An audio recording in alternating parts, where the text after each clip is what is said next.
começou a construir, né, as teorias de calibre, né, a ideia, pelo menos, das teorias de calibre, a partir do exemplo da eletrodinâmica, né, na aula passada.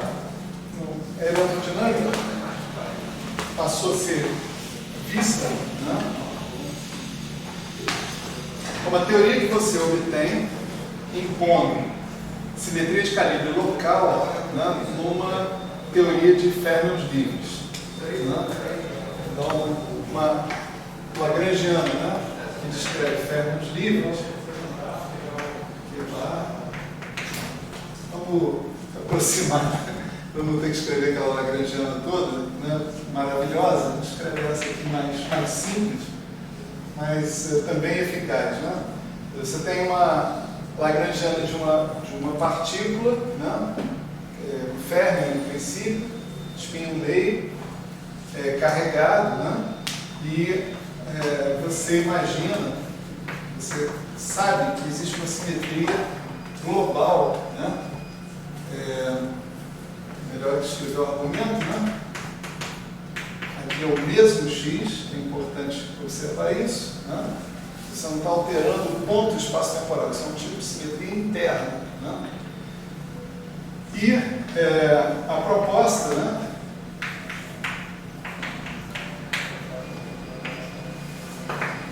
é que você procure saber que condições você tem que satisfazer para obter uma lagrangiana invariante por uma simetria local, né, associada, generalizada, né, a partir da simetria global que você tinha, né, para a sua lagrangiana.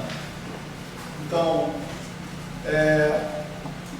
a proposta que foi feita para implementar essa simetria, né, foi trocar, né, a derivada comum por uma derivada que a gente chamou de derivada covariante, né, que era a mesma derivada comum menos I é a minha.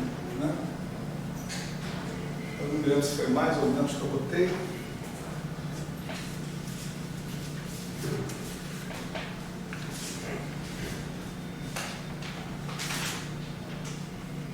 Foi mais. Eu tenho a impressão que na literatura é menos, né? Em geral.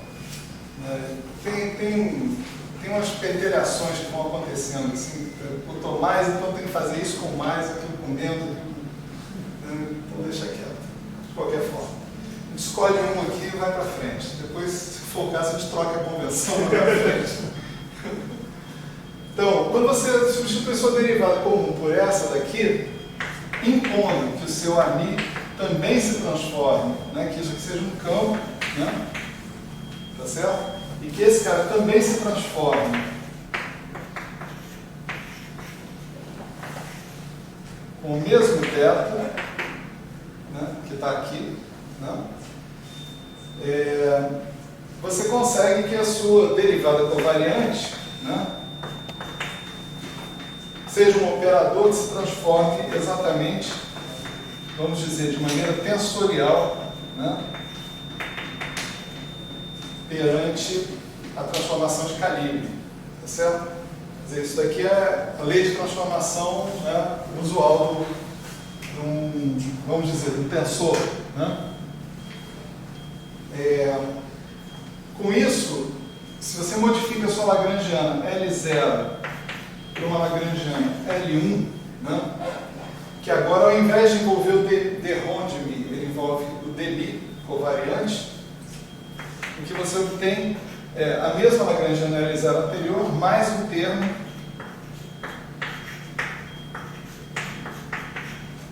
que é um termo de interação. Né? Agora você não tem mais uma teoria livre dos seus férmions, você tem uma teoria interagente. Aqui você tem duas opções: ou você deixa esse campo AMI como sendo um campo externo, ou seja, um campo que você especifica, você diz quem é ele, né? Aí é o caso, tipicamente, você tem um campo eletromagnético externo, né? Eu tenho um campo constante na direção Z, então tem um AMI ali que vai produzir esse campo constante na direção Z. Não tem nada de errado em fazer isso, né? Só que o teu sistema não está sendo completamente quantizado. Esse é o ponto. Né? O seu campo AMI está sendo visto como uma soma, né, de contribuições quânticas que vai resultar num negócio clássico. Né? Se você insiste e fala, não, meu campo AMI é quântico também, então eu vou ter graus de liberdade de partículas associados com Q e Q bar e graus de liberdade de partículas associados com AMI. Né?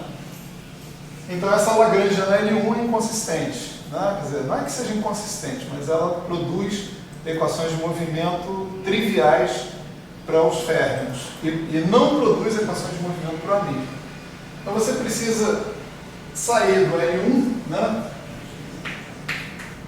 para uma Lagrangiana L, que vai terminar sendo a mesma Lagrangiana L1, mais um termo que envolve derivadas do campo AMI. Né? E o propósito dele envolver derivadas do campo AMI é justamente prover uma dinâmica para o campo AMI. Né? Inspirados, né, nessa lei de transformação do campo AMI, que é exatamente a transformação de calibre que a gente conhece do eletromagnetismo, a gente pensa, bom, eu estou falando das equações de Maxwell, né? Quer dizer, a dinâmica desse campo AMI seria interessante que fosse dada pelas equações de Maxwell. Então, lá nas equações de Maxwell, a gente já conhece há muito tempo o que a gente tem que fazer. Né? F-mini, F-mini. Só que esse F-mini, ele pode ser reinterpretado como tendo como origem o comutador de duas derivadas covariantes. Né? Esse objeto que está aqui, dada essa lei de transformação da derivada covariante, ele se transforma como um tensor. Você já sabe disso. Né? E essa propriedade vai ser útil para a gente no futuro. Né? Se você faz essa mesma conta da relatividade, você encontra, acho que é o tensor de Riemann, fator. E aí, enfim, dá para interpretar isso como a curvatura do espaço. Só que aqui a gente está não era no espaço-tempo, era numa simetria interna. Então, será isso aí é uma espécie de curvatura do espaço interno? Isso é uma curvatura do espaço fibrado. Né? Tipo assim, você tem um paralelo, na verdade a relatividade geral é um caso particular dos espaços fibrados. Né? Você tem lá a definição de transporte paralelo, de derivada covariante, tem tudo nos espaços fibrados, tudo isso. Né? E você pode sim avaliar, né, a curvatura a partir da mesma forma, como um comutador de derivadas covariantes, do mesmo jeito. Então, isso é a curvatura num espaço fibrado, só que o espaço fibrado frequentemente não vai ter uma visualização tão clara quanto o espaço-tempo, né, que você tem. No espaço-tempo você está pensando uma variedade quadridimensional que é curva, né? Essencialmente. Então você está pensando no mundo físico, né? Agora, no espaço fibrado, você está pensando nesse mundo físico onde em cada ponto você tem um espaço com um grau de liberdade, que é um grau de liberdade de fase. Tá certo? Quer dizer, em cada ponto do espaço você tem a possibilidade de adicionar à descrição do seu sistema um grau de liberdade que é essa fase que está aí. Aí você tem uma invariância da sua teoria perante essa especificação de grau de liberdade em cada ponto. Né? Enfim, dentro do contexto dos espaços fibrados, isso aí desempenha exatamente o papel da curvatura de um espaço fibrado. Particularizado para gravitação, né? Aí tem a interpretação que a gente conhece. Né? Na gravitação, o fibrado em questão, que a gente considera, é o chamado fibrado dos referenciais. Né? Quando você, em cada ponto, você define transformações, né? Tem que falar de outra coisa antes. Você fala do que é o fibrado principal. No fibrado principal você põe um grupo em cada ponto do espaço-tempo, né? Aí, dado um fibrado principal, você pode definir alguns outros fibrados associados com ele. Tipicamente fibrado associado, né? Que vai colocar um espaço vetorial em cada ponto, né? Mas, vamos dizer, o fibrado mais relevante, não é à toa que o nome é esse, é o fibrado principal, tá certo? E o fibrado principal relevante para a descrição da situação da gravitação é chamado fibrados referenciais, onde você considera todas as transformações do GL e de NR em cada ponto, né? Podendo transformar o espaço tangente, né, do espaço-tempo arbitrariamente ali. Isso daqui está muito superficial, né, para falar desse jeito, né, mas o que eu quero dizer é, isso daí é completamente conhecido e formalizado, entende? Não tem, pode-se afirmar sem risco. Isso daqui é uma curvatura, só que é uma curvatura de um espaço fibrado, né? Um fibrado principal, no caso do fibrado associado, depende aonde você está definindo a sua derivada covariante. Então, essa observação aqui é uma observação útil para o que vem a seguir, né? Como a gente vai ver hoje aqui, né? Para o eletromagnetismo, não, né? Você pode dizer, não, eu quero obter o eletromagnetismo aqui, né? Então, você sabe o que você tem que pôr aqui, menos um quarto de F2, né? E você já sabe que as equações de Maxwell se seguem de menos um quarto de F2 mais um termo de corrente. O termo de corrente é esse aqui, né? Jμ a μ, né?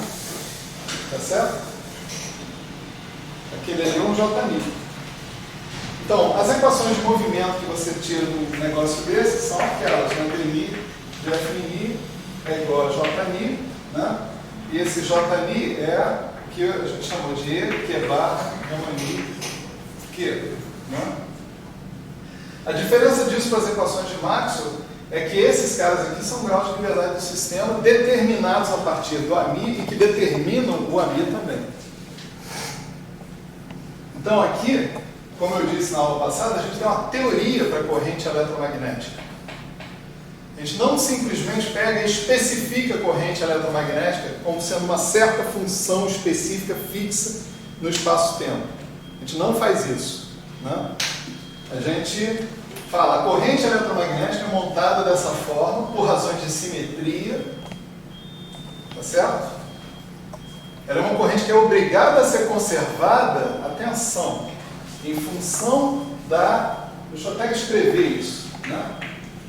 Conservada em função da simetria global. Isso é muito importante, pouco usualmente destacado, né? As pessoas costumam dizer, eu preciso da simetria de gauge para ter a conservação da corrente eletromagnética. Não. Tá certo? Você pode não ter simetria de gauge local, mas se você tiver ainda a simetria de gauge global, tá certo? Ou seja, o θ não sendo um θ de x, você terá a conservação dessa corrente. Essa corrente se conserva em função da simetria global e não da local. Eu enfrentei um referi uma vez que o cara escreveu que eu estava até um pouco fora da minha área, eu estava fazendo um paper em matéria condensada.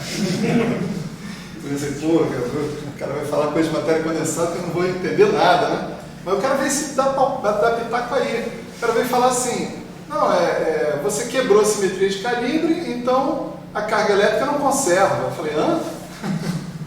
Peraí, simetria de calibre local, se eu quebrar, não tem problema nenhum com a carga elétrica, a priori. O problema é quebrar a simetria global. Aí sim. Você pode aplicar o teorema de Noether, faz parte da simetria global, e ver o que se conserva. Tá certo? Não tem papo. É isso aí. Essa corrente se conserva em função da simetria global. né? A invariância de calibre, né, ela não leva a uma lei de conservação independente, nesse caso. Ela leva, principalmente no caso quântico, né, a identidade de Ward, ela leva vínculos aqui. É um outro universo, né? É o universo dessa simetria local. Bom, então isso aí foi a nossa estratégia, né, para mostrar o eletromagnetismo sobre outro ponto de vista, né? Isso aqui é o eletromagnetismo sobre o ponto de vista da simetria de calibre local. Promoveu a simetria global para local. Né? E aí a gente tratou de generalizar, né, esse mecanismo. Né? Nosso próximo passo foi o que a gente chama das teorias de Yang-Mills, né? Tá certo? Teorias de Yang-Mills, no paper do Yang-Mills 54, tratava essencialmente de próton e nêutron, né? Então, você montava um dublete de isospin, né?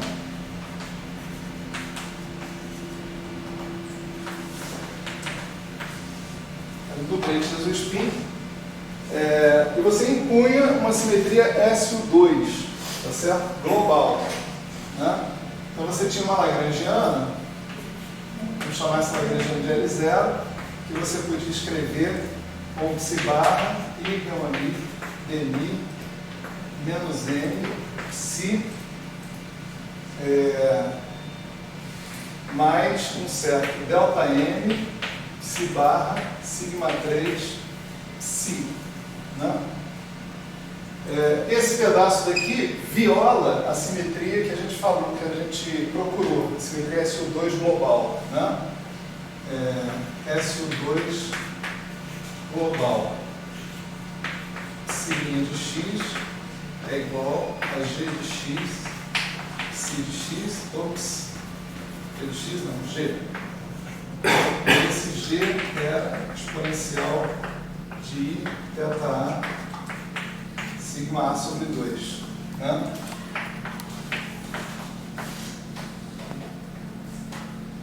Essa lagrangiana é simétrica para SU2 global se você desconsiderar esse termo que está aqui.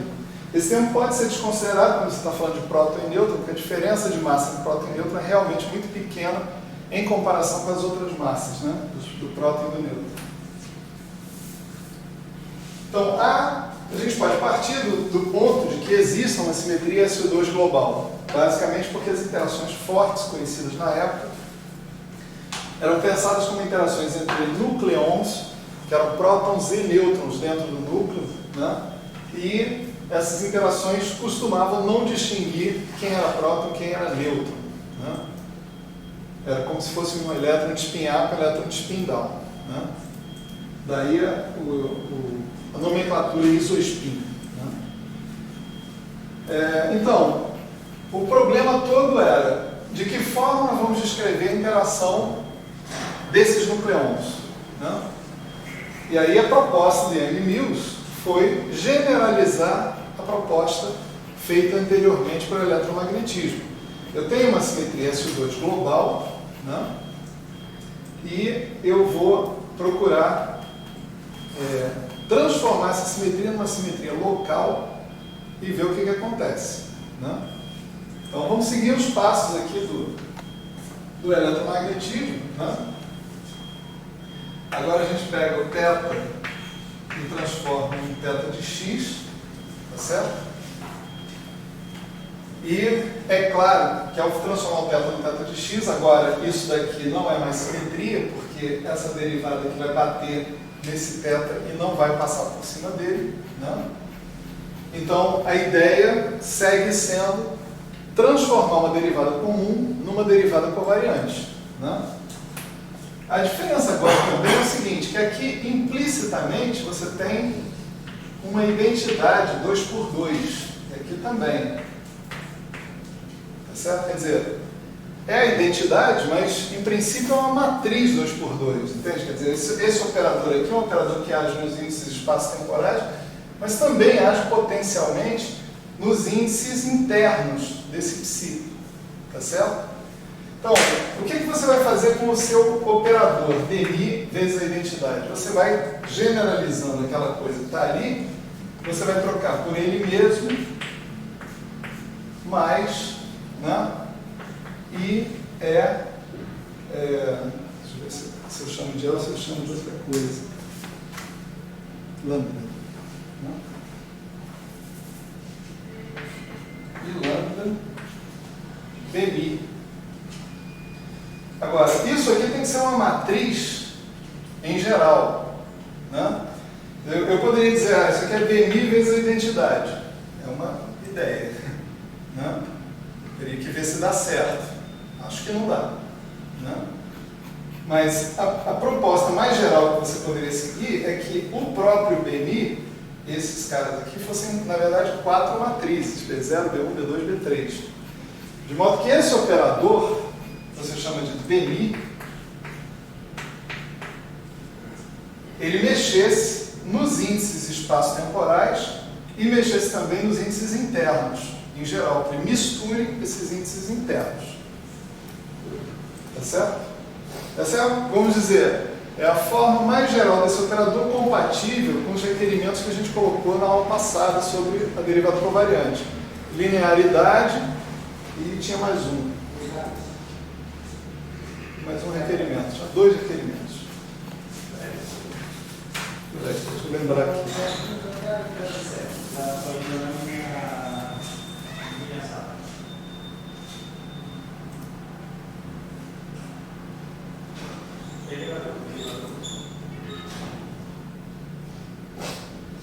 Bom, não anotei e já esqueci. Mas eu tenho quase certeza que na aula passada eu falei 2 requerimentos. Mas enfim, pelo menos que o cara seja linear, já é alguma coisa, né? Então tá, feito isso, proposto isso para o operador DMI, né? Vamos ver o que precisa acontecer com esse BMI, com essa matriz, esse conjunto de 4 matrizes BMI, para que a derivada se transforme covariantemente. Né? Ou seja, agora para que você tenha uma coisa desse tipo, DMI' igual a G DMI G-1. Ou, alternativamente, né, para que você tenha DMI psi linha igual a G DMI psi. Tá certo? Se isso aqui acontecer, né, mesmo com o G sendo local, dependente da posição, essa simetria vai ser a simetria do Lagrangiano, com o DMI no lugar do DMI grande no lugar do DMI de Ronde. Tá certo? Então vamos trabalhar isso.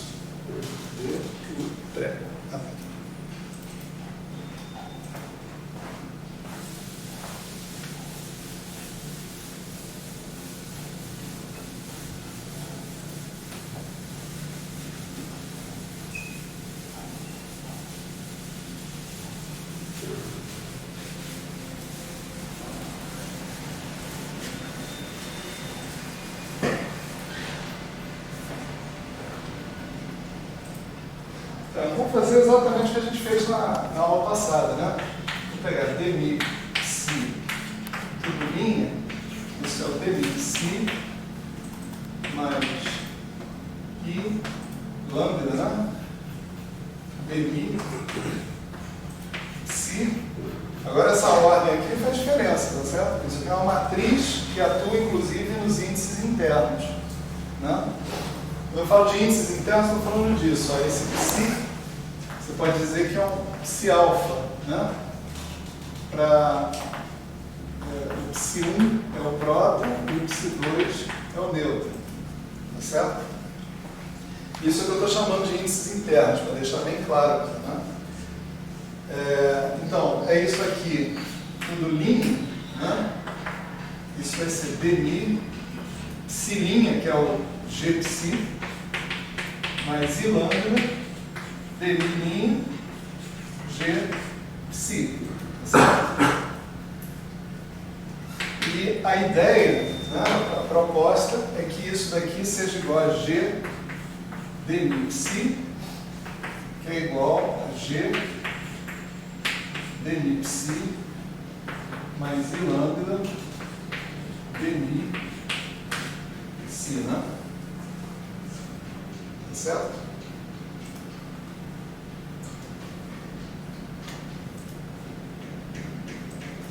Legal.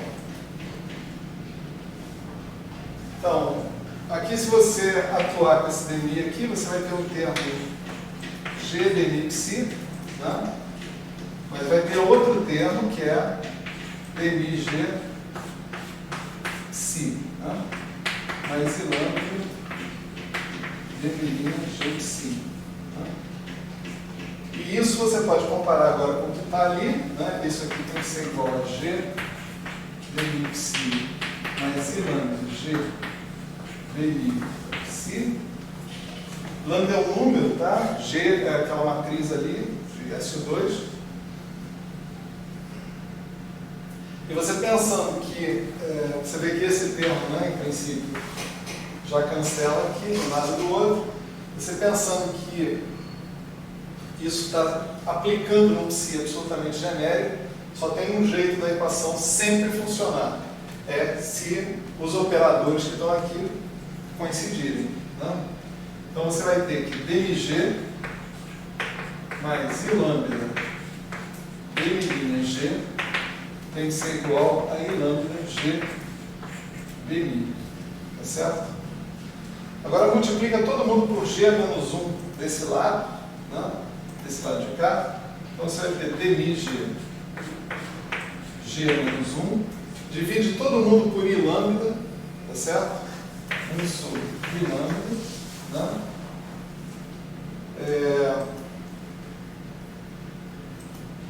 Passa esse cara para lá, tá certo? Então, você vai ter aqui dmi ficou sozinho, multipliquei por G menos 1 e dividi por I lambda, então ficou dmi sozinho aqui, né? Dmi vai ser G dmi G menos 1 menos 1 sobre I lambda dmi G é menos 1. Certo? Então, a conclusão é que esse dmi tem que se transformar desse jeito. Tá certo? Se a gente quiser que aquela derivada covariante que está colocada ali seja vista como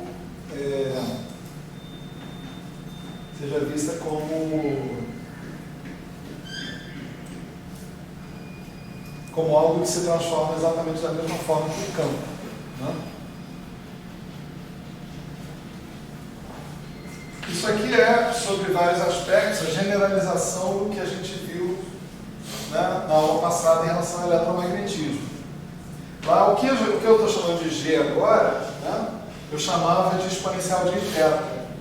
Lá, o dmi, esse exponencial de θ era um número, então como estava, né, com esse dmi, então esse primeiro termo aqui se reduziu ao próprio dmi, e dmg, G menos 1, você caía com I dmi θ, exponencial de θ, com o exponencial de menos θ cancelava, o I cancelava também, né? Então você ficava com 1 sobre lambda dmi θ, que era a lei de transformação lá do eletromagnetismo.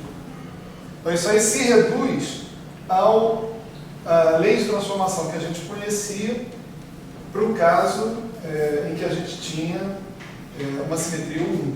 Né? Agora não. Agora eu tenho uma simetria SO2, isso aqui é uma matriz. A conjugação de uma matriz, em geral, pela simetria SO2 é um novo objeto. Né? Então vamos falar mais sobre essa conjugação específica aqui daqui a pouco. Tá certo?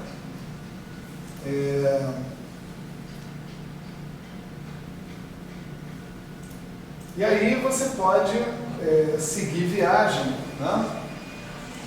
E fazer de novo aquela transição do L0 para o L1, que é o L0 com a derivada comum substituída pela derivada covariante.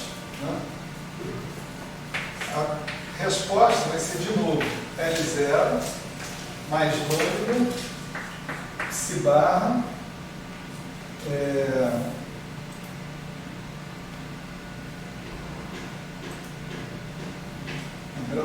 avaliar. Isso aqui.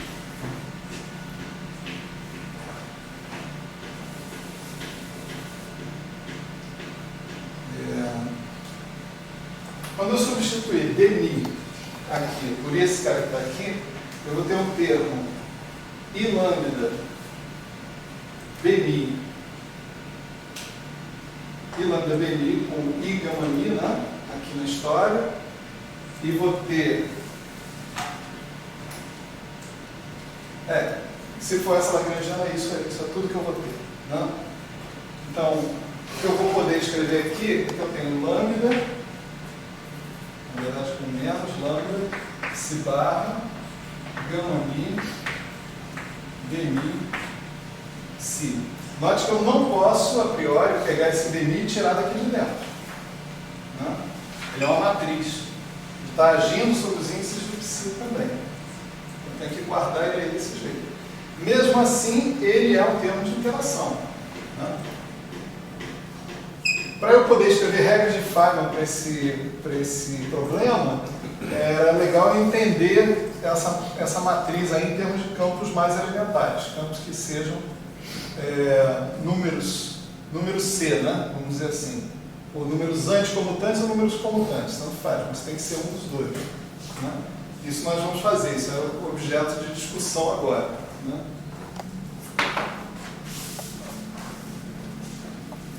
Maravilha.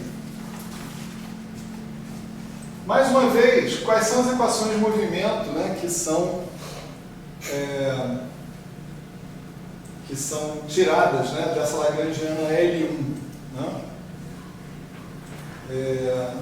Nós vamos esperar um tempo para falar sobre as equações de movimento do L1, até a gente ter discutido a natureza desse campo BMI, tá certo?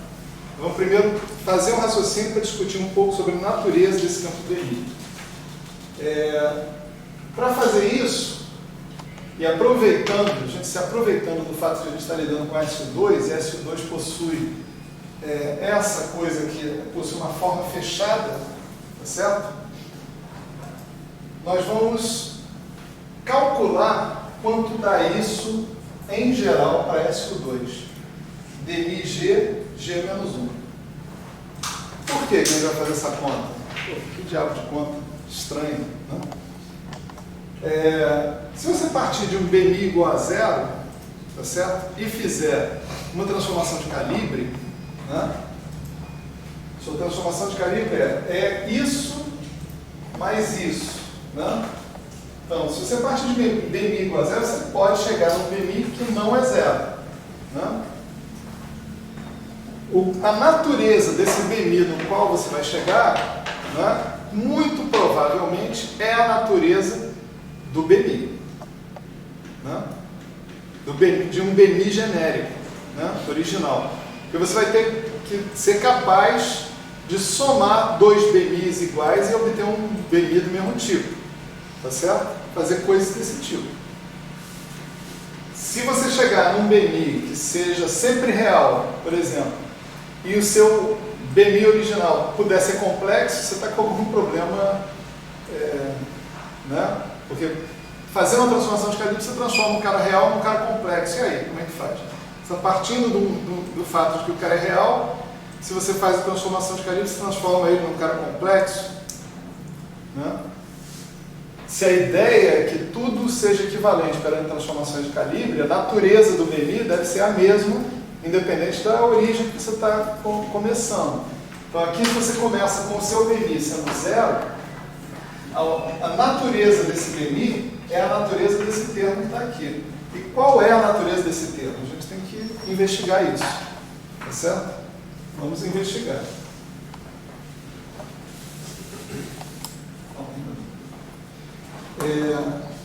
Esse G igual ao exponencial de I θ A sigma A sobre 2, né?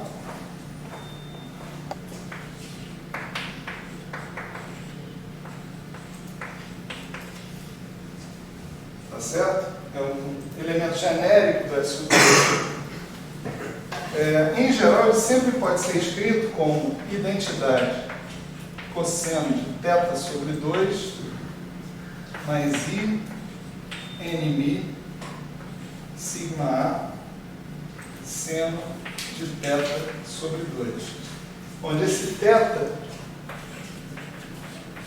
é raiz quadrada de θ1 ao quadrado, mais θ2 ao quadrado, mais θ3 ao quadrado, e o tal do NI é um vetorzinho unitário, escrito assim, como θA sobre θ. NI não, NA.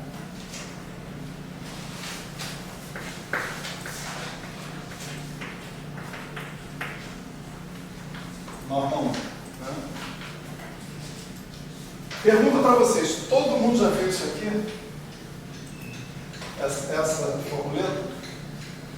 Quer dizer, isso em geral a gente aprende nos cursos de mecânica quântica, da graduação, né? Quando a gente vai falar de partículas com spin e tal, não sei o quê. Muitas vezes quando você vai estudar sistemas de 2 níveis também, né? Essas coisas aparecem. Né? Mas enfim, essa é uma fórmula bem conhecida. E você vê que é uma fórmula fechada para o elemento do grupo, G. Tá certo? Cosseno de θ sobre 2, seno de θ sobre 2, você sabe bem que não tem muito problema. Todo o caráter matricial está contido aqui, na identidade e nessa combinação linear das matrizes de Pauli. Errei aqui, ó. Na, sigma. Tá certo? Todo o caráter matricial está aqui. Ou seja, esse cara é, em geral, uma combinação da identidade com as 3 matrizes de Pauli. Isso é um teorema geral de 2 dimensões. Né? Quer dizer, toda e qualquer matriz 2×2 pode sempre ser escrita com combinação linear da identidade e das matrizes de Pauli. Esse é o caso particular, né? Nesse caso. Mas a maneira usual da gente provar esse negócio aqui é no braço mesmo. Você faz essa expansão, né? Você verifica que θA sigma A sobre 2 ao quadrado te dá, vamos dizer, proporcional à identidade, ao cubo volta a ser ele mesmo, assim por diante. Então, essa fórmula aqui se segue sem maiores problemas. Né? Então, se eu tenho essa fórmula, né, em princípio não tem problema calcular isso aqui. O único problema que tem é que é um saco. É chato pra caramba. Basicamente por causa do NA, porque tem um negócio de 1 sobre θ ali, você tem que derivar 1 sobre θ da θA sobre θ2, e começa a encher o saco. Você voltar a considerar, né, você voltar para uma forma fechada, às vezes é doloroso. Você tem que trabalhar bastante, entendeu? Até cancelar as coisas que tem que cancelar, etc. e tal. Né? Vamos só dar uma ideia aqui da história. Né? Vamos botar aqui, DRG.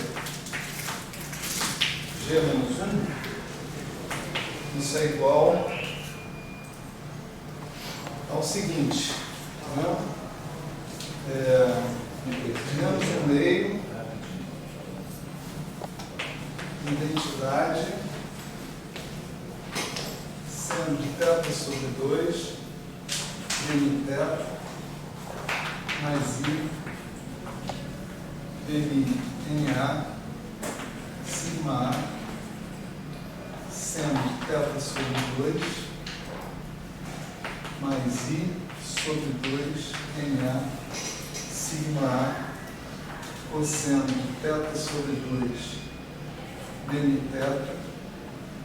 Daqui, como é que foi o negócio? Né? Começa ali em cosseno de θ sobre 2. Então, deriva aquele cosseno, vira seno dNθ. Né? E o meio que está aqui, o menos do cosseno. Né? Aí depois tem o segundo termo. Você sabe que o NA envolve os θAs. Os θAs são funções de x, então você tem que derivar o NA. Né? De NA, sigma A, seno de θ sobre 2, beleza. Aí mantém o NA, deriva o seno de θ sobre 2, de novo, beleza. Né? Então, esse primeiro termo fechou aqui, aí vem o segundo, que é o de seno. A identidade, cosseno de θ sobre 2, menos I, NA, sigma A, seno de θ sobre 2. Aqui você tem um menos porque você está falando do G menos 1. Tá certo? G menos 1 é simplesmente um mapeamento de θ em menos θ. Né? Bom, então, agora fazer esse produto, parará, né? Dá um negócio horroroso, como vocês podem imaginar, 6 termos aí, né? E é preciso usar algumas identidadezinhas interessantes. Por exemplo, né? Essa daqui, NA, NB, sigma A, sigma B, é um meio de NA, NB, anticommutador de sigma A com sigma B,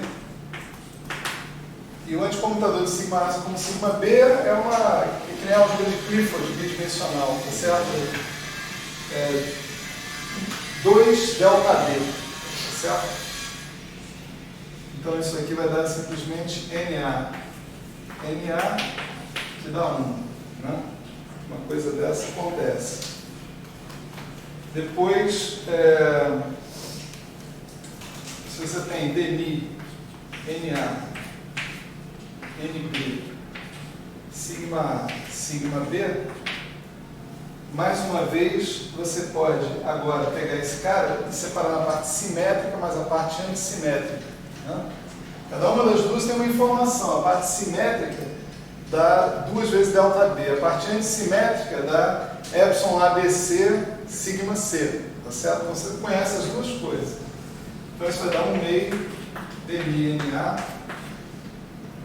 NB, sigma A, sigma B, mais um meio DMI NA, NB, comutador, sigma A, sigma B, né? Então aqui novamente da delta B, então você reproduz 1 vezes DMI NA, NA, esse aqui não é 1, né? Tá certo? Ao contrário disso, isso aqui é 1, mas isso aqui não, né? DMI NA, mais I, epsilon ABC, DMI NA, NB, sigma C. Então esse objeto que está aqui, ele tem um caráter matricial não trivial, não é só a identidade, tá certo? Tem o sigma C ali na jogada. Então vocês podem imaginar onde vão aparecer coisas desse tipo, né? Você tem, por exemplo, aqui, DMI NA sigma A com NA sigma A, né? Você tem NA sigma A com NB sigma B, né? Estão rolando aí, né? Então, nesses lugares, né, você vai usar essas identidades que estão aí. E tem mais uns truquezinhos. DMI θ é NA DMI θ A. Θ é θA sobre θ, então se você, né, derivar, você vai derivar 1 sobre θ, derivar o θA em cima, 1 sobre θ vai aparecer um θA em cima, derivado também, as coisas se juntam, né? DMI NA não é 0, porque o NA é normalizado. Não. Acontece isso aqui. Se você pegar o DMI NA, isso é 0. Sim. Mas isso implica que DMI NA vezes NA é igual a menos NA DMI NA. Não necessariamente que é 0. Isso mais isso é 0. Esses caras não são números.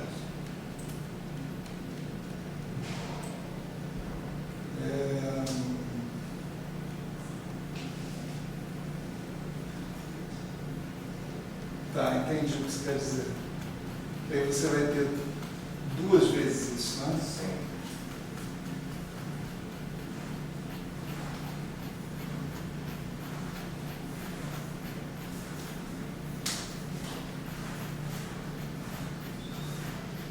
Bom, aí aqui a gente não tem DNA e NA, né? Mas aqui sim, né?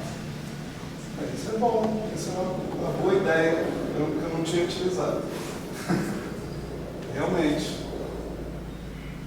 Né? Se você usar isso aqui, observação de Gabriel, é que 2 dBNA NA igual a 0, então esse cara aqui vai ter que ser igual a zero. Né?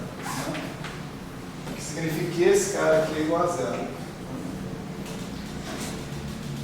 Não vai sobrar esse ainda. Esse aqui sobra de qualquer jeito. Bom, isso é capaz de simplificar um bocado de porcaria que sobrou aqui.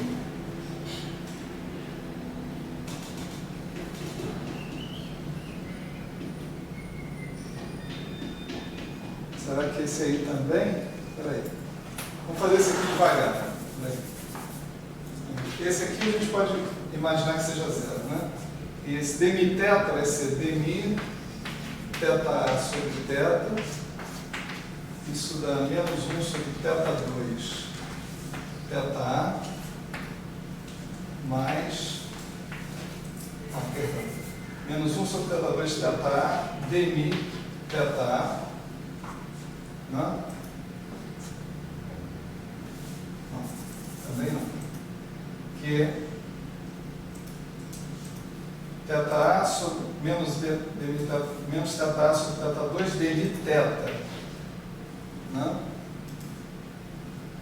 Demi teta. E mais demi teta A sobre teta. Não? Agora, demi teta é dmi da raiz teta A. Né? Então, isso dá 1/2 de 1 sobre raiz teta A vezes 2 vezes dmi teta A. Então, isso aqui 2 cancela, fica dmi teta A vezes teta. Né? Então, dmi teta é dmi teta A vezes teta. Então, aqui, você vai tirar um teta aqui e vai botar um A aqui, né?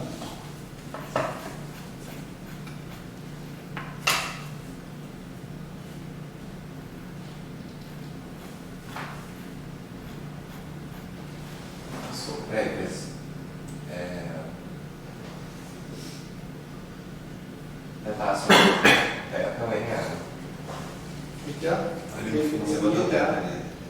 Demi teta A vezes NA. Acho que ali no início também, demi NA. Não, aqui vai ser outra história. Aqui é demi teta, né? E o demi teta, que é demi teta A, NA. Então aqui é um demi teta B, NB.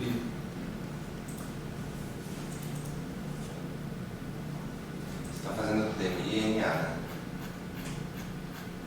Não, estou fazendo demi teta. Demi teta. Não, estou fazendo demi NA. Demi NA, isso é demi NA. Isso mesmo. Demi NA. Então,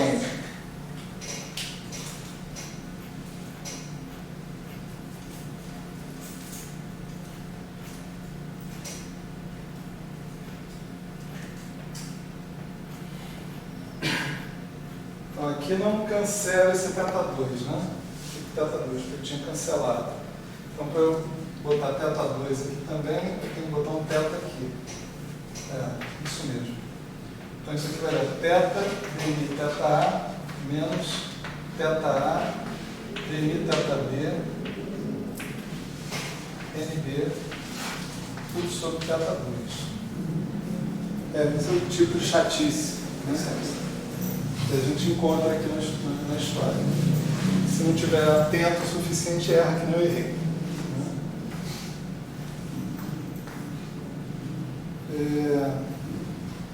É engraçado que eu observei isso depois sobre o NA, DMI, NA começando do zero, né? Podia ter visto direto aqui também.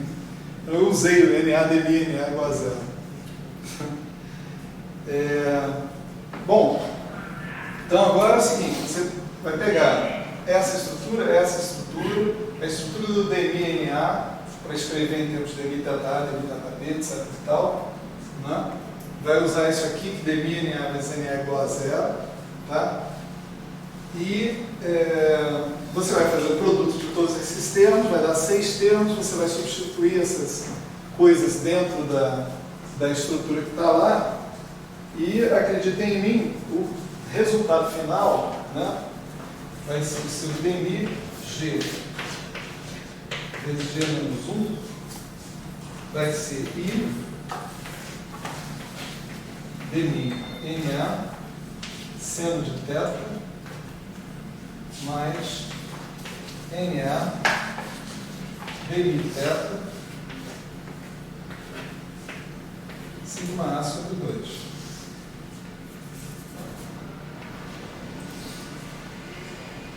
Que vai ser um I CA sigma A sobre 2. Tá certo?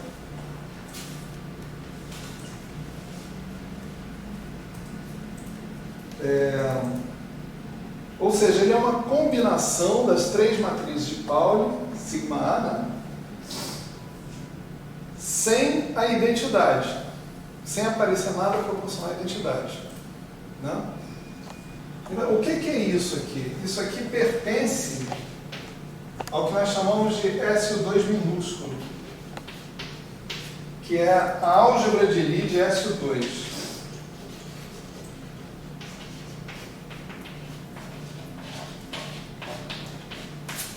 Certo? Qualquer combinação linear dos geradores é um elemento da álgebra de Lie do grupo. Tá certo? Qualquer combinação linear dos geradores. Então a gente chegou à conclusão que, seja lá qual for o G, isso é com um G absolutamente genérico, tá certo? Só precisa ser escrito dessa forma. Isso aí para o SU2 todo mundo é escrito dessa forma, né? Para um G absolutamente genérico, esse objeto DMI-G vezes G menos 1 é um elemento da álgebra de Lie. Na verdade, ele não é um elemento da álgebra de Lie, porque a álgebra de Lie é um espaço vetorial real. Ou seja, ele ele admite combinações lineares com coeficientes reais dos geradores. E aqui você tem um I, né? Mas, como lembrar aqui você tem um 1 sobre I. Tá certo? Então, o cara realmente que eu deveria estar preocupado era 1 sobre I vezes DMI-G G menos 1. E esse cara é uma combinação linear real dos geradores. Portanto, isso tudo que está aqui, I incluído, tá certo? Isso é muito importante, 1 sobre I aqui incluído, é uma combinação linear real dos geradores, portanto, é um elemento da álgebra de Lie do SU2. Tá certo? Isso não é um acidente, tá certo? Quando a gente estuda os grupos de Lie enquanto variedades, né, a gente estuda também o espaço cotangente dos grupos de Lie, etc. O espaço das uniformes, né, o NR formas, né, diferenciáveis, e a gente observa que estruturas como essa, né, são associadas com a chamada uniforma de Maurer-Cartan. Tá certo? E isso é uma uniforma que toma valores na álgebra de Lie do grupo. Você pode mostrar isso em geral, mas não com os instrumentos que nós temos à disposição desse curso, nem mesmo com os instrumentos dos pré-requisitos. A gente não tocou nesse assunto, tá certo? Então, esse DMI-G, 1 sobre I, né? O I, DMI-G, G menos 1, é a expressão para o SU2 da uniforme de Maurer-Cartan. E é um objeto que toma valores na álgebra de Lie do SU2. Essa demonstração aqui, trabalhosa como seja, que eu acabei não fazendo, porque eu simplesmente indiquei algumas coisas aqui, mais nada, né? Ela serve para deixar vocês mais confortáveis, talvez, com isso, né? A gente colocar um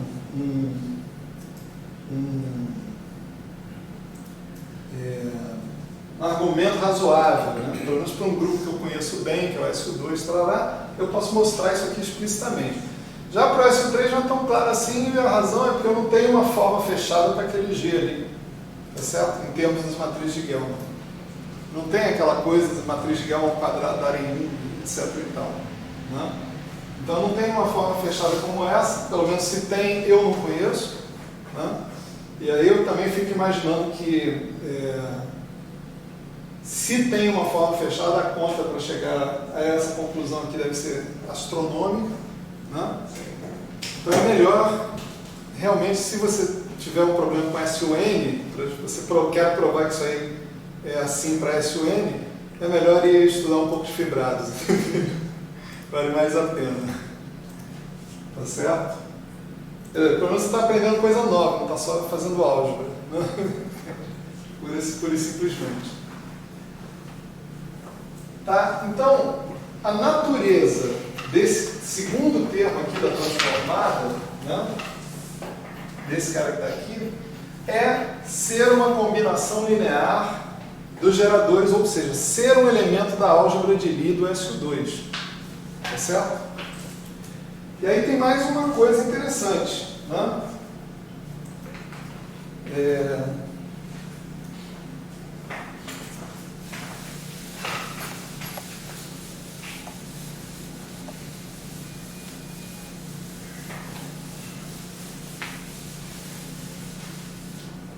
Pelo que eu acabei de dizer para vocês, né? Se a natureza disso daqui é ser um elemento da álgebra de Lie do SU2, você suspeitaria que esse cara aqui também deve ser um elemento da álgebra de Lie do SU2. De modo que aí você pode dizer que o campo é um elemento da álgebra de Lie do SU2. Né? De fato, você pode mostrar que se você tiver sigma as e fizer uma conjugação de qualquer gerador, tá certo? Pelo sigma as, o resultado que você vai obter vai ser isso aqui, vai ser um dBA dependente do G, sigma D sobre 2, tá certo? Isso pode provar também, não vem ao caso aqui, e isso está provado nas notas de aula, né? Nas notas de aula que eu mandei para vocês, tem um momento lá que se fala você fala do SU3, mas se você quiser você pode ler isso para SUN, né? Esses Ds, BAs que estão aparecendo aqui, formam uma representação do grupo, no caso desse grupo SU2, né? Que é a representação adjunta do grupo. Né? Você vê, A e B são índices que vão de 1 a 3, né? Certo? Que é o sigma A, né? É o sigma 1, sigma 2, sigma 3. A e B vão de 1 a 3. Né? Então, isso aqui é uma matriz, em princípio, 3 por 3. Todo grupo tem uma representação que é chamada de representação adjunta, né? Que é uma representação formada essencialmente pela constante estrutura do grupo ou por transformações dessas matrizes por transformações de similaridade. Né? Isso que está aparecendo aqui é exatamente a representação adjunta do SO2, embora eu não esteja provando isso, estou só afirmando para vocês. Mas mais importante do que isso que está aqui é uma combinação linear dos geradores do SO2, tá certo? Com coeficientes reais. Esse aqui é o quente da história.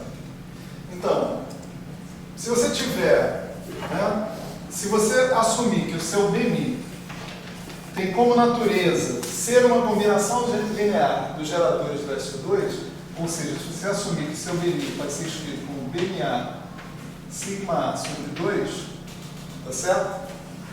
Então, ao transformar esse cara, você obtém outra combinação linear dos geradores, ou seja, você sai da álgebra de Lie para a álgebra de Lie. E esse cara que está aqui sempre é um elemento da álgebra de Lie. Como resultado, se você disser que o BMI é um elemento da álgebra de Lie, o BMI' também será. Tá certo? Isso é consistente de você afirmar. Né?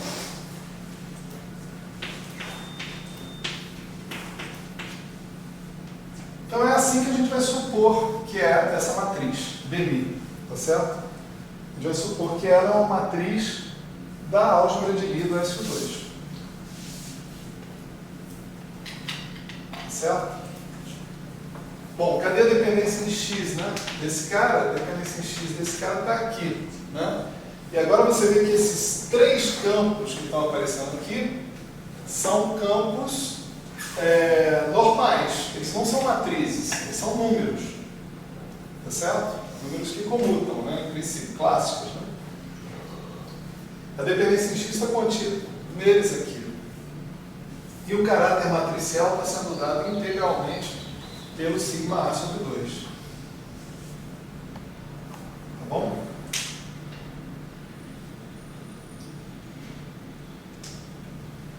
Então agora, com isso, a gente pode pegar aquele termo que a gente tinha colocado a mais, né? Que era menos lambda, psi barra, gama mi, d mi, psi, né? E escrever esse cara como menos lambda, psi barra, gama mi, sigma A sobre 2, psi, d mi A. Tá certo? E isso daqui se torna, né? Se você quiser, uma corrente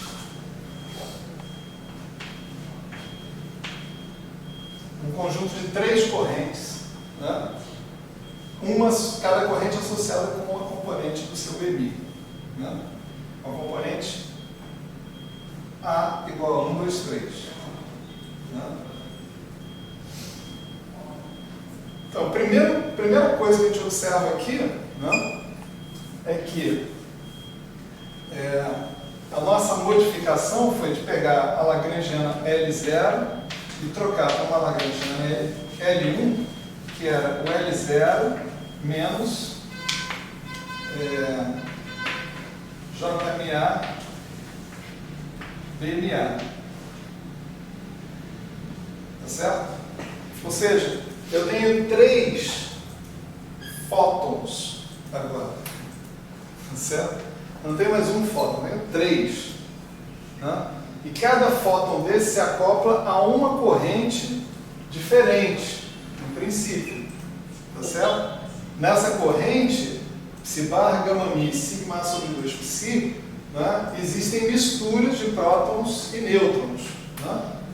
Tem provavelmente termos próton-próton, tem termos nêutron-nêutron, mas tem termos próton-nêutron misturados ali, naquela corrente. Tá? Quem vai garantir isso é esse sigma A sobre 2 que está aparecendo aqui.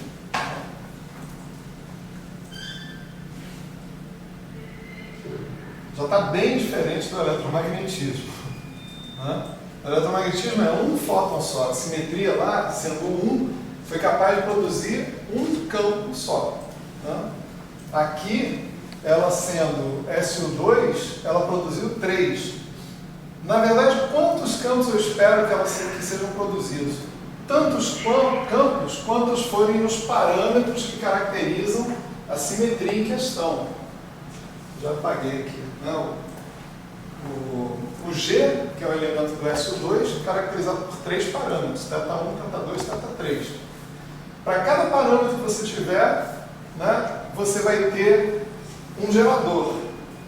E para cada gerador que você tiver, você vai ter um campo desses. Né? Então, quantos campos eu vou ter? O mesmo número de geradores que o grupo tiver. No SU3, como eu tenho 8 geradores, eu espero 8 campos por lá. Tá certo? É assim. Né? Quanto mais geradores, mais campos, etc. e tal. Né? E agora aqui fica mais fácil eu fazer as equações de Euler-Lagrange associadas com a lagrangiana L1. Né? O que eu vou obter, né, com o resultado das equações de Euler-Lagrange para esse campo que está aqui, vai ser JMA igual a 0. Tá certo? Ou seja, isso aqui, né? Psi barra gama mi, né? Psi barra gama mi, sigma A sobre 2, psi igual a 0. Né? Aí eu acho que eu falei em alguma edição anterior desse curso que se você forçar a barra, isso aí vai dar psi igual a zero, né? O próprio dentro igual a zero. E o Ellison disse que fez a conta até um certo ponto, pelo menos, e não era zero, não. Mas era um troço que vinculava próton com nêutron. Tipo, pp bar tem que ser igual a nn bar, que é muito restritivo para o nosso gosto, né? Eu insisto que vale a pena fazer a conta até o finalzinho, né? Para ver, escolhe aí uma representação qualquer para as matrizes de gama, né? E faz a conta até o final, porque eu acho que vai chegar em zero, mas não tenho certeza porque continuei não fazendo a conta nessa edição do curso, né? Isso significa, né, voltando à vaca fria, que isso aqui não é uma boa teoria ainda, porque ela não contém a dinâmica, né, para o campo BMI, né? A equação de movimento do BMI é Jμ igual a zero.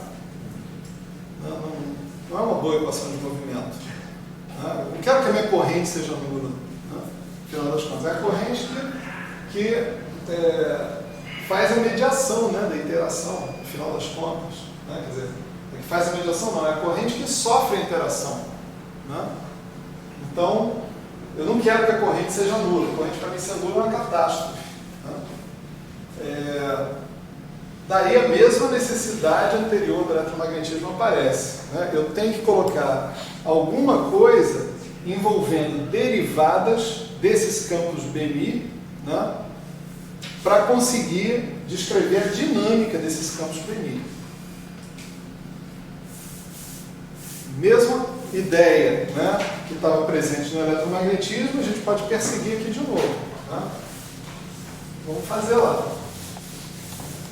Eu não tive a ideia de copiar a relatividade geral, né, e calcular comutadores de derivados covariantes para calcular curvaturas, né?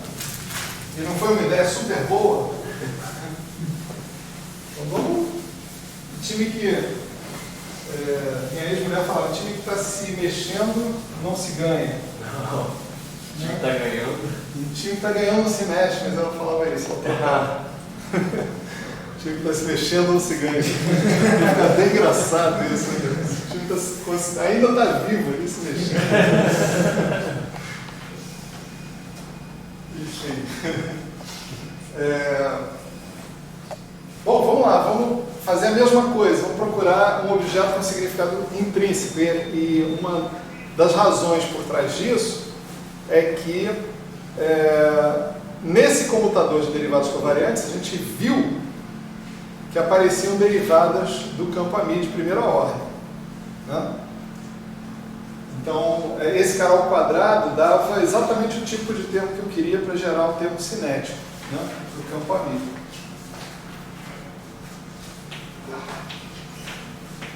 Novamente, a gente pode calcular o comutador de DMI com DNI e ver o que acontece, né? Então, aqui a gente tem DMI. Aqui eu não vou escrever identidade porque está implícito, né? E aqui eu vou colocar um F aqui temporário, né? Para dizer que esses DMI estão agindo sobre um certo F, né? DMI mais I lambda. DMI com DMI mais I lambda. DMI. Né? O primeiro termo aqui é o comutador de DMI com DNI, isso é zero, né? Porque isso são derivados convencionais, né? Supondo que você está agindo sobre funções suaves, você pode trocar, não tem problema nenhum. Aí você tem comutador de DNI com I lambda, né? Vou botar I lambda logo para fora. DNI com DNI mais comutador de DNI com DNI, tá certo? Tudo isso atuando no F. Mas, finalmente, o comutador desses dois caras vai ser I lambda ao quadrado, comutador de DNI com BNI. Mais uma vez atuando no F, mas esse aqui não precisa... Bom, vamos ter o F aqui, de qualquer forma, né?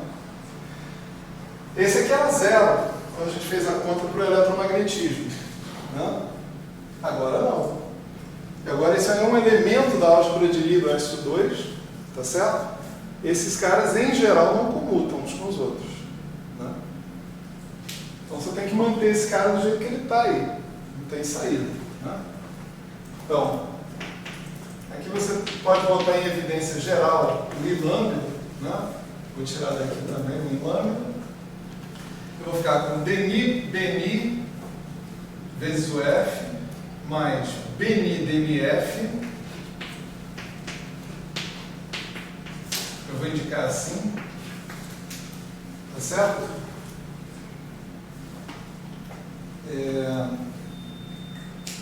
Menos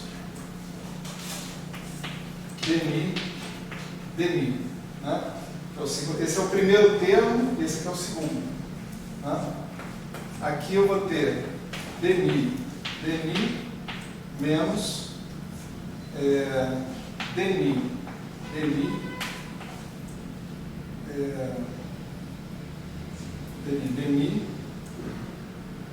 menos Dmi, né? Mais I lambda, comutador Dmi.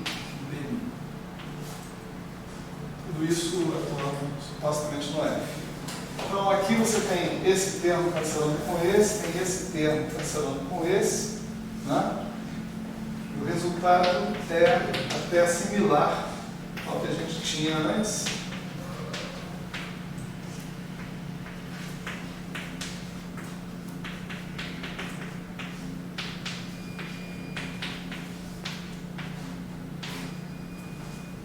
Tá certo?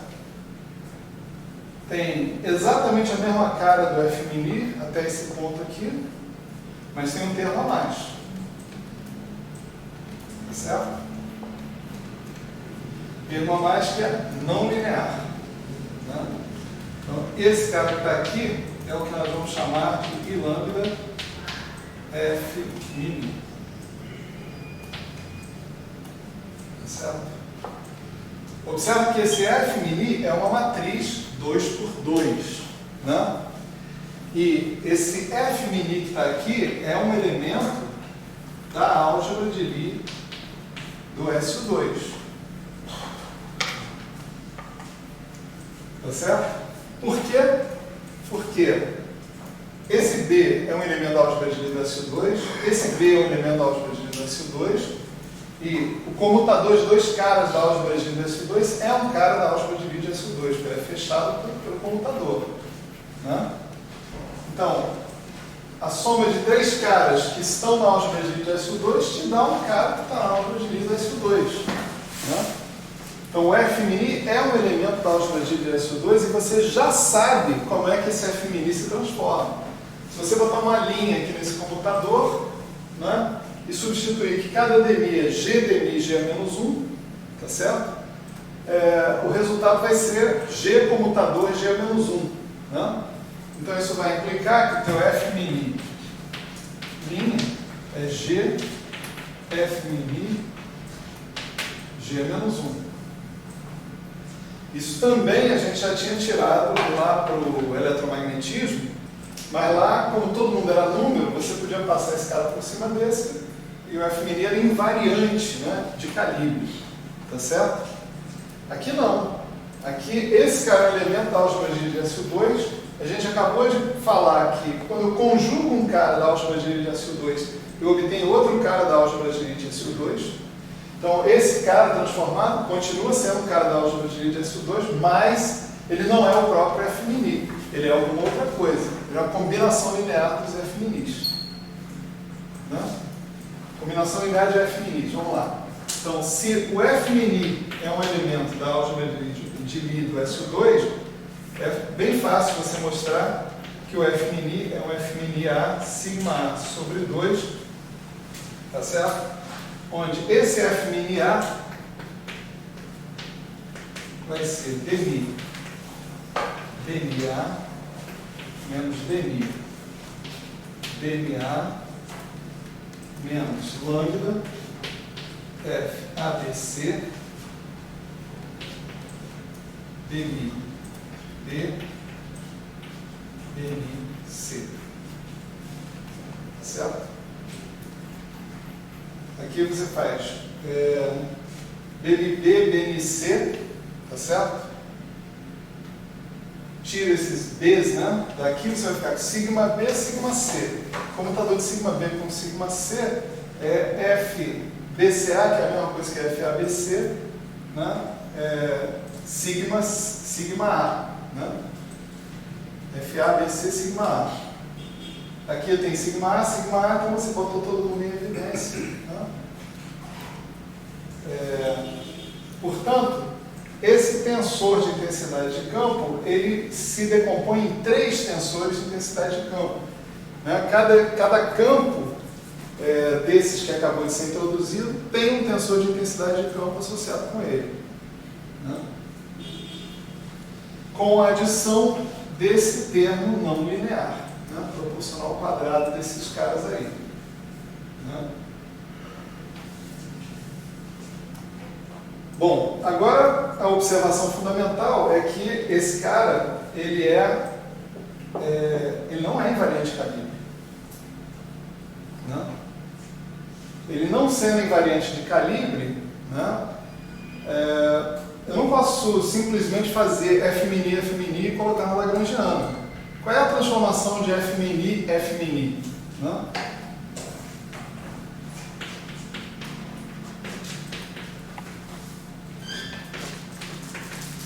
Isso é só replicar aqui, você vai ter que é G, F', G menos 1. Tá certo? Eu preciso descobrir alguma coisa invariante de calibre associada com isso daí. Né? Mas não é tão difícil assim. Basta tomar o traço de F', F'. Né? O traço de F' é invariante de calibre porque vai ter, se você botar uma linha aqui, você vai ter G, F2, G menos 1, e aí você pode usar a propriedade cíclica do traço para passar o G menos 1 para lá e acabou. Né? Esse cara é invariante de calibre mesmo. Né? E, além disso, né, lembrando que o F' agora é dado por F'A sigma A sobre 2, isso dá F'A,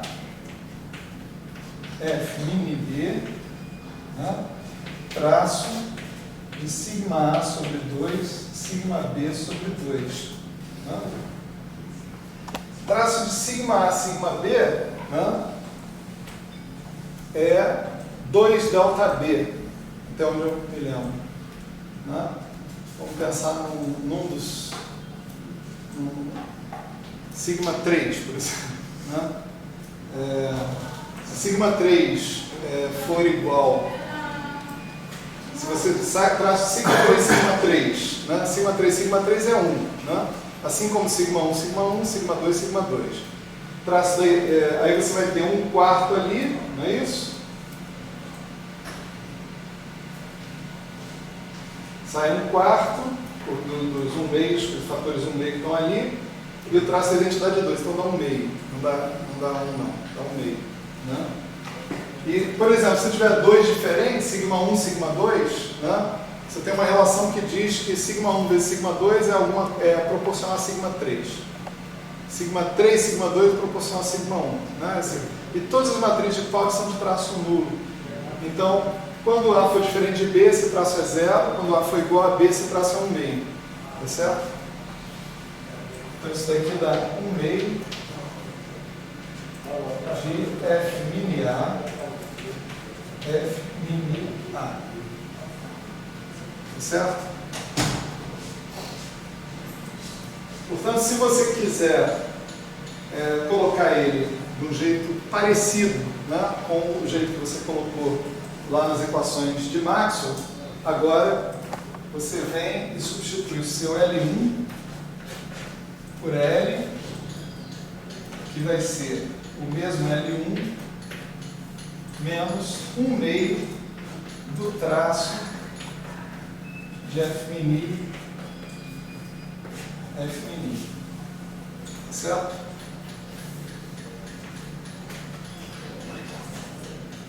Vão encontrar lugares onde aparece mais 1 meio, certo? Isso depende de se você está tomando seus geradores como hermitianos ou como anti-hermitianos. Tá? Tomar como anti-hermitiano é multiplicar cada gerador por I, por exemplo. Aí o seu traço vai ficar afetado, vai ficar menos 1. Né? Uma coisa desse tipo. Aqui, como eu estou tomando os geradores como hermitianos, né? Estou botando um I explicitamente lá, então a razão que apareceu um sinal de menos ali.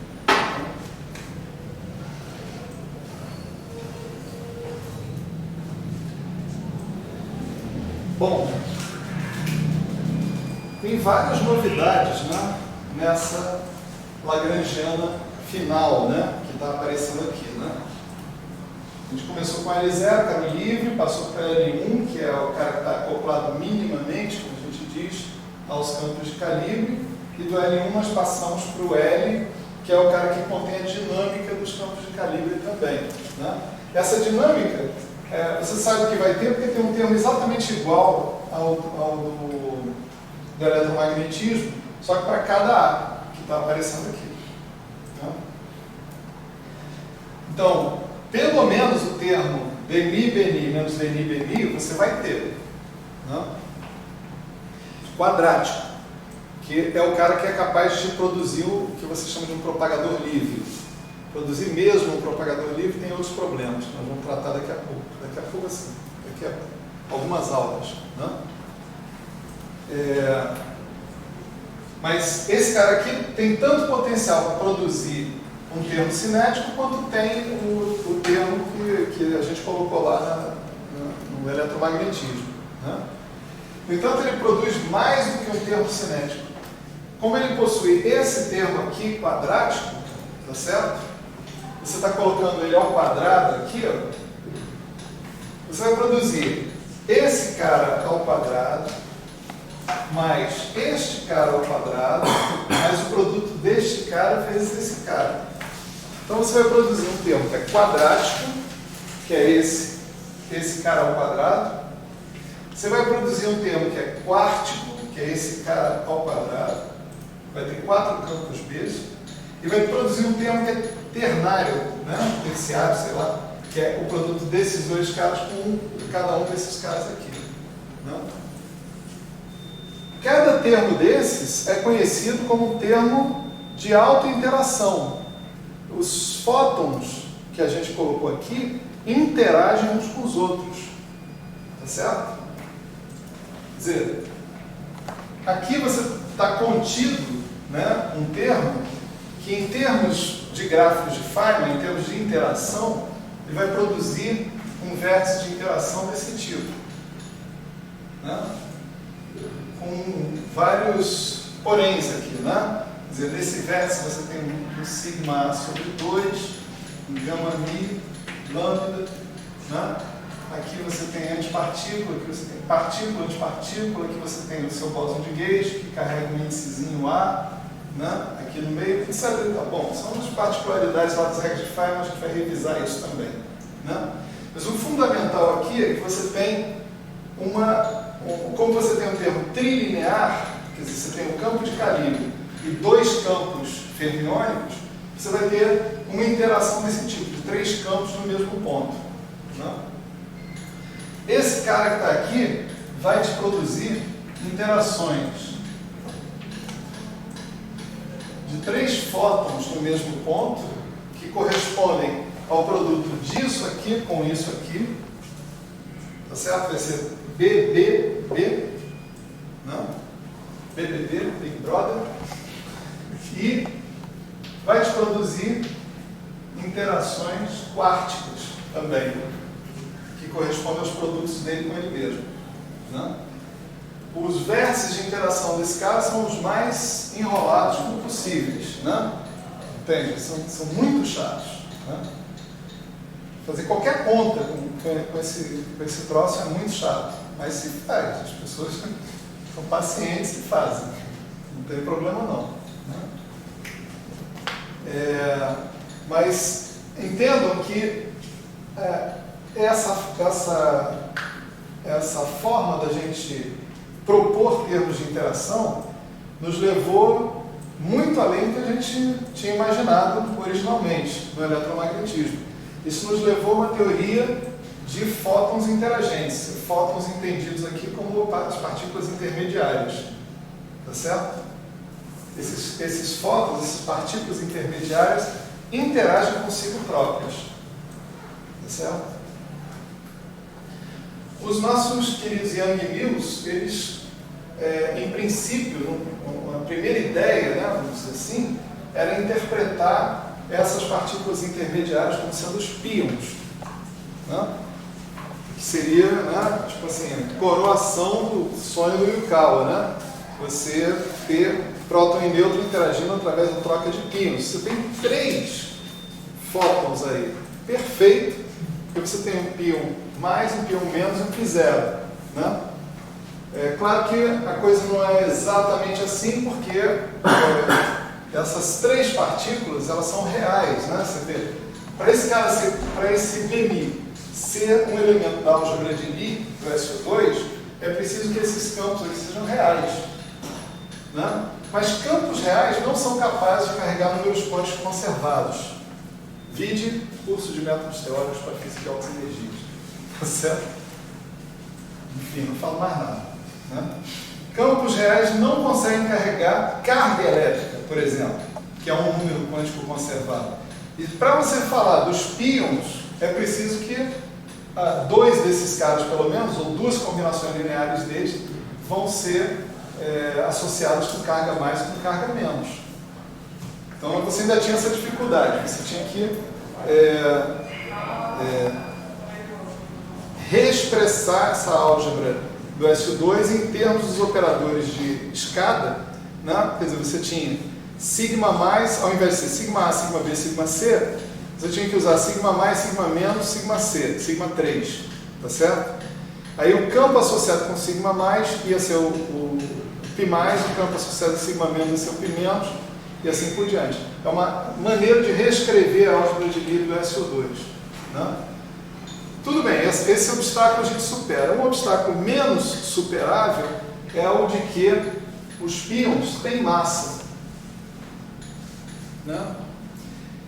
E esses caras, esses BMAs que estão aí, não podem ter massa, né? Um termo de massa é uma coisa assim, BMA,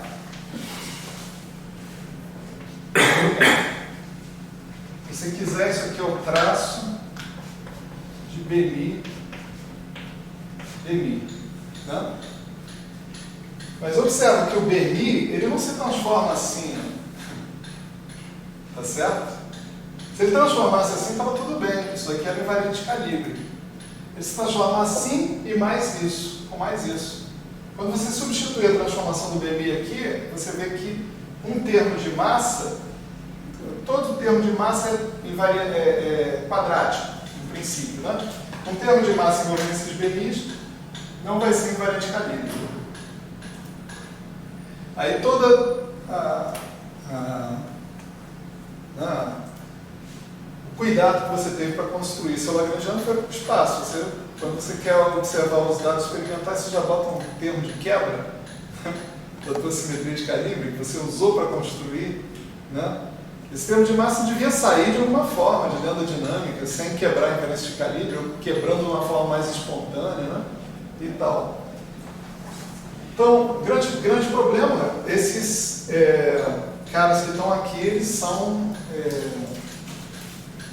têm que ser sem massa. Se você botar massa, você quebra a invariância de calibre.